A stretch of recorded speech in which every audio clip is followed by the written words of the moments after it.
So there are Trump supporters who CNN interviewed, real average Joes and Janes here. And they wanted to know now, like a year removed, what are your thoughts on January 6th? And, they've latched on to a narrative, that's for damn sure. What I'm amazed by is how they flip and oscillate and go back and forth between this and that and this and that.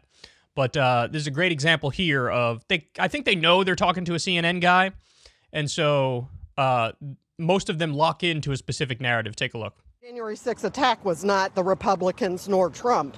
It was the Democrats were behind it all. They're the ones that caused it all. Do you really believe that? I know it. And there is no way that a Republican would act that way. And there is no way that Trump had anything to do with what happened on January 6th. But what about all the Trump supporters that have been charged and indicted? Because it's all Democratic judges and people that were on the take from the Democrats. It's been a year since the attack on the U.S. Capitol. And because of disinformation, denial, and diversion, Americans don't have a shared history, a shared understanding of what happened here on that day. I think the whole reporting of it is a giant hoax. We are very peaceful people. So it was a total setup. To me, it was the FBI had set it up. I don't believe that they were Trump supporters that did that. You said the whole thing's a setup. You don't really believe that, do you? I do. Because Trump won the election.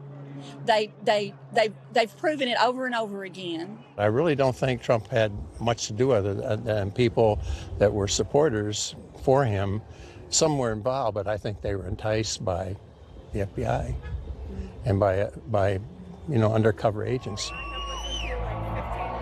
When I spoke to Trump supporters here in Washington on January 6th, most were in denial about the results of the 2020 election. Do you accept that Biden won the election? Absolutely not. Biden did not win this election. On January 6th, we walked with Trump supporters who marched from the White House, where Trump was doing his speech, here to the U.S. Capitol. And as we arrived here, that is when the first security barrier was breached. At the time, some Trump supporters told me they were happy with what happened here at the Capitol. Are you proud of what happened here today? Absolutely. I think we should have gone on in and yanked our senators out by the hair of the head and drug them out and said, no more. I'm absolutely stand behind 100% what happened here today. 1,000%. I think it's terrible how this election was stolen. Wow. So, depending on who they're talking to, who they're in company with, and their mood, I've seen this nonstop. They oscillate back and forth between Antifa and BLM did it and it was terrible, to the FBI did it and it was terrible, to we did it and it was based. You got to pick one, bro. You can't say Democrats did it and it was terrible, but if we did it, it was based. But you do see that, and you see that sometimes from the same people, depending on the mood they're in and depending when you talk to them or who they're surrounded by. I mean, the most absurd of all of the lines, of course, is that Antifa was behind it, or BLM was behind it, or Democrats were behind it. That is very clearly not the case. That's not the case at all. There is some truth to the idea that the FBI was involved. I have no doubt that there were some, undercover agents as part of what went down. But you cannot blame the FBI for the hundreds of people who stormed the Capitol. Were they all FBI? They definitely were not all FBI. And by the way, that's the Tucker Carlson narrative where, you try to pawn all the blame off on the FBI. Again, I'm sure there were some agents that were among them, and maybe they even did try to entice in certain ways, but when you have hundreds of people storming the Capitol, by the way, I think there's been like 700 prosecutions or something like that. Now, I don't know. I'd have to go through every single one of those prosecutions with a fine-tooth comb to see what I think is fair, what I think is unfair, and so on and so forth. But certainly some of the people who went down absolutely deserve to go down, and they violated a number of laws. So it's wild to see, isn't it? Because it really is deep denial from a lot of these people. And then one person said, well, all the judges were corrupted by Democrats. That's just not true. You know, like, there are plenty of conservative judges who were like, you violated the law and you're going to go down. I mean, even a lot of Republican senators were open about the fact that, hey, this crossed a clear line and you shouldn't have done it. It reminds me of, like they say about the all of the election cases where they were trying to prove, hey, this was actually stolen. Well, there were over 60 court cases, and Trump lost every single one but one, and the one that he won was over procedural nonsense where nothing hinged on it. And a lot of those judges who laughed these cases out of the courtroom are Republican judges. A lot of them are judges appointed by Donald Trump.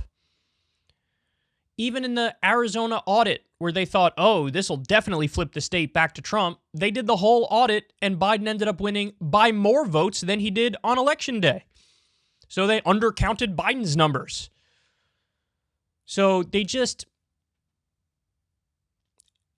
A psychologist would have a field day with these people, for sure, because what you're seeing there is it's an aspect of denial where some of these people cannot, under any circumstance, admit that, hey, it's an L for my side.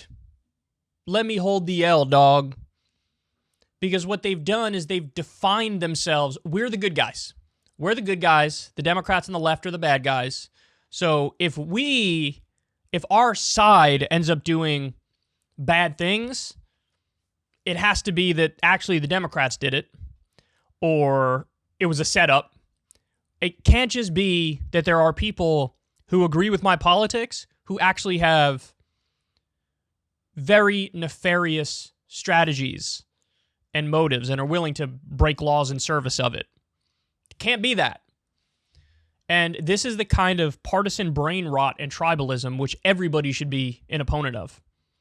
I mean, just be honest. Just be honest. Just say, look, yeah, I'm a Trump person, but the way that a lot of the Trump people acted here on January 6th is inexcusable and not okay. And, we have our answer. Joe Biden won the election, whether or not we like it. Joe Biden's our president, whether or not we like it. But let's be adults about it, and let's fight in a way that's peaceful and makes sense. That's all you got to do, but they can't even bring themselves to do that. And there has been the increasing radicalization of the Trump hardcore base. Listen, you guys know me. I believe in the power of persuasion. I believe in deconverting people away from nefarious ideas and policy beliefs. And I have faith in that. But at the same time, it's not like there are no TFGs out there. There are plenty of TFGs out there. And these are the TFGs right here. And they're just wholly unwilling to ever admit fault in any way, shape, or form. And you're not going to reach these people. You're just not. Because they refuse to acknowledge basic things. And the real interesting question is just how deep is the brainwashing. So are they really just brainwashed? And that's where the role of conservative media comes in. Because, Fox News, a lot of these people love Fox News, but a lot of this crowd has even graduated beyond Fox News, and they're with One American News Network or Newsmax.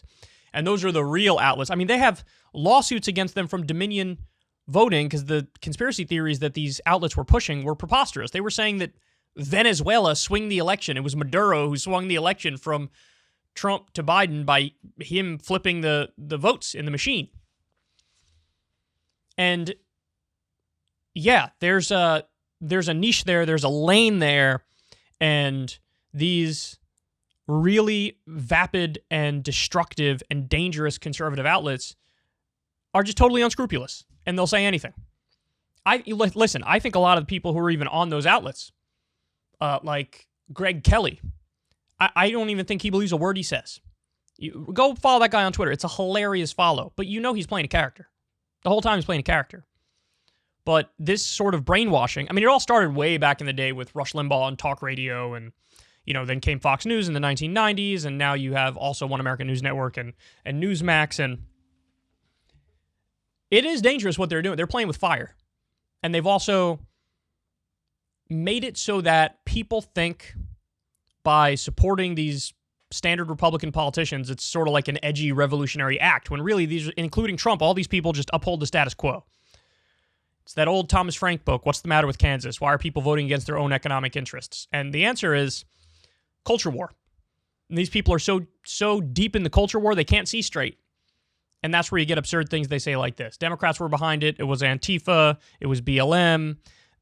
There's no way a Republican would act that way. And then also, I love Trump didn't have anything to do with January 6th. He gave a freaking speech where he said, let's march to the Capitol. And his commentary, even when he was condemning it nominally, he was like, you're very special people. I understand why you're mad. We can't allow an election to get stolen. But also, please go home. This is getting a little crazy. So even when he was condemning them, he was also praising them and giving them pats on the head. It's interesting because it's like when the Trump came out very pro-vaccine, you saw this cognitive dissonance among these people, and they don't know what to do because on the one hand, Trump is like a godlike emperor figure to them, but on the other hand, part of their canon, their ideology is the vaccine is bad. And so a lot of these people had just total identity crises around that clip. And you could see how that's the case based on the way the supporters act here. But look, it's always interesting to see these on the street interviews. And, I'll keep trying to deconvert people, but you got to view things accurately. And the fact of the matter is a lot of these people are too far gone. Hey, y'all, do me a favor and like and subscribe. It helps out big time in the algorithm. Click the bell as well for notifications when videos drop, and watch that video on screen right now.